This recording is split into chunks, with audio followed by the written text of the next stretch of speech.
రైతుగా చెప్తున్నాను. మే నెల నుంచి జూన్ నెల మధ్యలో వచ్చే వర్షాలకైతే ప్రతి ఒక్క రైతు కూడా విత్తనాలు నాటుకునేందుకు రెడీగా ఉన్నాడు. కాబట్టి రైతన్నలందరికీ తెలియజేయడం ఏమనగా అంటే, కల్తీ విత్తనాలు కొని మోసపోవద్దు. మంచి క్వాలిటీ విత్తనాలు కొని పంటను అధిక దిగుబడి పెంచుకో. ఇక్కడ రైతుదేం తప్పు లేదు. విత్తనాలు అమ్మే వ్యాపారస్తులది తప్పు. ఎందుకంటే కల్తీ విత్తనాలు రైతులకి అమ్మి మోసం చేస్తుంటారు చాలామంది. అలాంటి వాళ్ళకి నేను రైతుగా చెప్తున్నది ఏంటంటే, చూడండి, మీరు రకరకాల పేర్లతోటి కలర్ఫుల్ ప్యాకింగ్లతోటి రైతులను మోసం చేయొద్దు.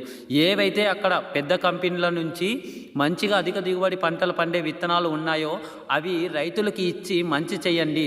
మీరు ఆదాయాల కోసం కల్తీలవి, పాత విత్తనాలు ప్యాకింగ్ చేసినవి ఇలాంటివి రైతులకు అమ్మి మోసం చేయొద్దు. ఎందుకంటే మీరు విత్తనాల ప్యాకెట్ని అమ్మి డబ్బుని రైతు దగ్గర తీసుకోవడానికి 5 నిమిషాలు పడుతుంది. కానీ అదే విత్తనాలు రైతు పొలంలో వేసి ఆ పంట పండాలి అంటే 4 నెలలు ఎదురు చూడాల్సి వస్తుంది. అంటే వ్యాపారస్తులు ఆదాయం చేసుకోవడానికి 5 నిమిషాలు పడితే రైతు ఆ విత్తనాలను భూమిలో నాటి ఎదురు చూడాల్సింది 4 నెలలు. ఇక్కడ కష్టం ఎవరిది? రైతుది.